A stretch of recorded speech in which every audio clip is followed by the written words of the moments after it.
देखो भगवान भाव के भूखे, ये कल हमने सिद्ध करके आपको बताया था। ठाकुर जी की पूजा करने के लिए, भक्ति करने के लिए जरूरी नहीं है कि तुम्हें टेंट लगाया जाए, पंडाल लगाया जाए, भगवान बड़े बैठारे जाएं, बड़ों सो मंदिर संगमरमर को बनाया हो जाए तभी भक्ति होगी। भगवान की भक्ति तो कहीं पर भी रह करके भी, किसी भी परिस्थिति में रह करके भी की जा सकती है।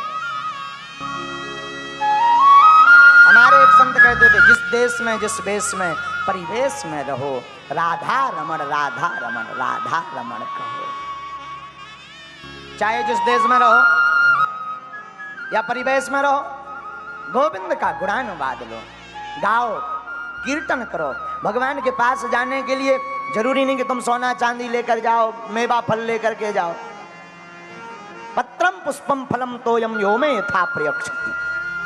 भगवान कहते पत्र हो, पुष्प हो, कुछ ना भी हो। कोई हमसे पूछे महाराज भगवान के लिए बढ़िया उपहार बताओ, क्या ले जाएं मंदिर में, तो कभी भगवान के घर जाने का मौका मिले और कुछ उपहार लाने का मौका मिले तो कुछ ले जाओ या ना ले जा पाओ, मिठाई ले जाओ या न ले जाओ, पुष्प ले पाओ या न ले पाओ, जाना दोनों हाथ जोड़कर आंखों में आंसू भरकर कहना हम तुम्हारे तुम हमारे। इससे बढ़िया उपहार क्या हो सकता? अपने आप को अर्पण कर देना, इससे बड़ा उपहार क्या हो सकता है? बोलो सीताराम, जोर से बोलो। अच्छा, हम लोग सोचते हैं हमने भगवान के ऊपर 1 किलो सेवफल चढ़ा दे, अब ये टन न हो गए, अब फ्री है, अब तो भगवान हमने सेवफल ही खबा दे। क्या भगवान सेव के भूखे हैं? अद्भुत बात देखना, जो भगवान पूरे संसार को उजाला दे रहा, हम उसको दिया दिखा रहे हैं। कितनी विचित्र बात। पूरे संसार को कोटि सूर्य समप्रभा, करोड़ों सूर्यों के समान जिनका तेज पुंज प्रकाश है, उन भगवान को हम समझते हैं कि भगवान को दीपक दिखाएंगे तो भगवान प्रसन्न होंगे। बाहर दीपक जले या ना जले, वैसे जलाना तो चाहिए प्रतीकात्मक रूप में, कहीं ऐसा ना हो कि आप बंद कर दो। लेकिन बाहर दीपक जले या ना जले, मन में ज्ञान का दीपक जलना बहुत जरूरी है। हृदय में गुरु ज्ञान का दीपक जलना बहुत जरूरी है। गुरु ज्ञान का दीप प्रज्वलित होगा तो अंधकार मिटेगा, अंधकार मिटेगा तो भगवान की प्राप्ति हो जाएगी। बोलो सीताराम, जोर से बोलो। तो बड़े बड़े महापुरुष कहते हैं भैया भगवान की भक्ति बड़ी अबरल अद्भुत होती है। तो आप ठाकुर के चरणों में जाओ तो पत्रम पुष्पम फलम तोयम यो में यथा प्रयक्षति, कुछ ना कुछ लेकर जाओ। अब बुरा ना माने तो हम करोड़ों की बात बोले पागलों, करोड़ों की बात यह है कि भगवान के घर पर खाली हाथ नहीं जाना चाहिए, कुछ ना कुछ लेकर जाओ। कुछ ना हो तो भाव तो लेकर जाओ ही जाओ। जो खाली हाथ जाता है ना, अच्छा जो कुछ लेकर जाता है वो बहुत कुछ लेकर आता है, जो खाली हाथ जाता है वो नाक कान कटाकर आता है।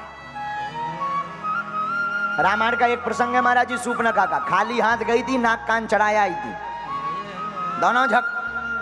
और भागवत का एक प्रसंग है सुदामा जी का, 3 मुट्ठी तंदुल लेकर गए थे, 2 लोगों के राजा बनकर के आए थे। हमारे दादा गुरुजी एक सूत्र और देते थे, काम की बात है, हो सके तो उसको जीवन में नोट कर लेना। दादा गुरुजी कहते थे 4 जगह पर खाली हाथ मत जाओ। मित्र के घर, देश के राजा के यहाँ मिलने जाओ तो कुछ ना कुछ हो, उपहार स्वरूप, पुष्प हो, फल हो। हम कहते कुछ भी ना हो तो बिल्व पत्र ले जाओ। हाँ, तो मित्र के घर, देश के राजा के घर, तीसरा स्थान बोले गुरु घर, यहां भी कुछ ना कुछ लेकर जाओ। बोले चौथा कौन? बोले भगवान का दर। भगवान से पूछो कि प्रभु आपको चाहिए क्या, तो भगवान ने उत्तर गीता में दिया, बोले पत्रम पुष्पम फलम तोयम। आप जो लिया सब स्वीकार है, भगवान को तो सब स्वीकार है। अच्छा भगवान की छोड़ो, हनुमान जी यहाँ तो और सब कछु स्वीकार है। कोई हमसे पूछे हमारे इष्ट हनुमान जी की, वे तो लंका में साहब घी तेल कपड़ा आगी सब स्वीकार कर ले। लंका वाले राक्षस बोले हमारे पास कुछ नहीं है, घी तेल है। हनुमान जी बोले वही ले आओ, अपनी पूंछ में लगवा लो। कुछ राक्षस बोले महाराज हमारे पास तो कपड़ा है। हनुमान जी बोले वही ले आओ। तो रहा न नगर बसन घृत तेला, बाड़ी पूंछ कीन कपि खेला। हनुमान जी ने सबके कपड़ा बंधवा लिया। एक जगह छोटी सी किताब में हमें वर्णन मिला कि हनुमान जी से एक राक्षस बोला कि पूरे नगर का घी खत्म। हनुमान जी बोले कहाँ गया? राक्षस बोला आपकी पूंछ में लग गया। तो हनुमान जी बोले तेल खत्म। हनुमान जी बोले वो कहाँ गया? बोले वो भी पूंछ में लग गया। हनुमान जी बोले कपड़ा? बोले जितने पहने हैं बेभर बचे कहाँ है, बाकी ठंड में ओढ़ने वाले भी बांध है। हनुमान जी बोले कहाँ? बोले पूंछ में। हनुमान जी बोले सच में? बोले हाँ। हनुमान जी बोले और श्रद्धा हो तो थोड़ा और ले आओ। और ज्यों पूंछ में जो कपड़ा बांध में सोई हनुमान जी 1 इंच बढ़ा दे दें, 1 इंच बढ़ा दे। वो आप रामायण की चौपाई पढ़ोगे तो रामायण में आया है वर्णन, बाढ़ी पूंछ कीन कपि खेला। हनुमान जी ने खेल किया। और हम उस किताब में पढ़ रहे थे, उस किताब में लिखा था, हनुमान जी ने फिर कहा कि क्यों भाई राक्षस और बचो कचू? राक्षस बोलो हुजूर सब खत्म है। हनुमान जी बोले जितने जे कपड़ा पहने हैं जे और बांध दो, जे कहाँ रह जाए। कपड़ों को बांध लिया। एक धन्य है वीर बजरंगबली। जब लंका जलाने के लिए उलट पलट लंका सब जारी, हनुमान जी जब लंका जलाने लगे तो किसी ने पूछा तुम घर घर क्यों जा रहे? बोले चंदा भी तो घर घर से आया, रसीद भी तो घर घर से कटी, इन लोगों ने घर घर से चंदा दिया है, क्यों छोड़ दे? हनुमान जी चले जा रहे थे तो एक विभीषण करग्रह नाही, एक विभीषण जी का घर छूट गया। हनुमान जी से किसी ने, पत्रकारों ने माइक लगा दिया, हे महाराज वापस लौटो, जो घर रह गए जला दे। हनुमान जी बोले लिस्ट में चेक करो, इनके घर से चंदा आओ। तो राक्षस बोले नहीं इनके घर से नहीं आओ। हनुमान जी बोले जब चंदा ही नहीं आओ तो प्रसाद क्यों दें?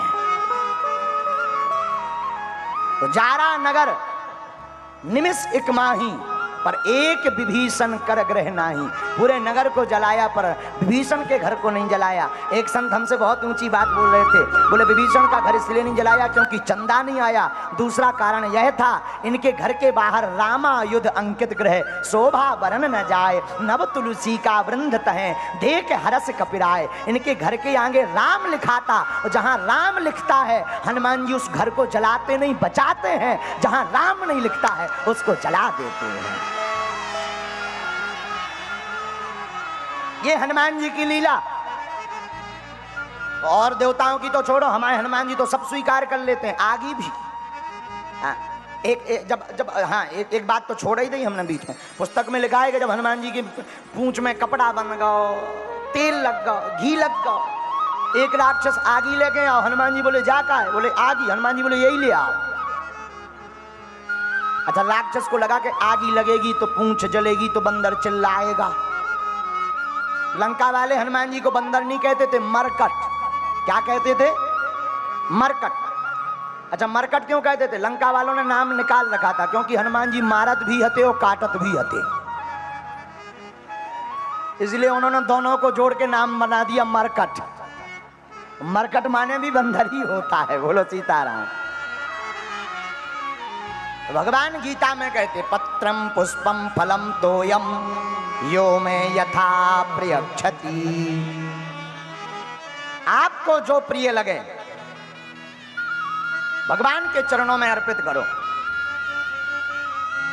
और एक संत बहुत अच्छी बात बोलते थे, एक महात्मा कहते रोज रात को सोते समय भगवान को पुण्य और पाप दिन भर के दोनों अर्पण कर देना चाहिए, दोनों अर्पण कर देना चाहिए। और भगवान कभी भी उपद्रव भी, कई बार विपत्तियां आ जाती हैं, भगवान को खोरी मत देना, भगवान पर आरोप मत लगाना। जीवन में दुख आए तो समझना तुम्हारे पुण्य कम हो रहे हैं, दुख आवे तो समझना पाप कम हो रहे हैं, और सुख आवे तो समझना पुण्य कम हो रहे हैं।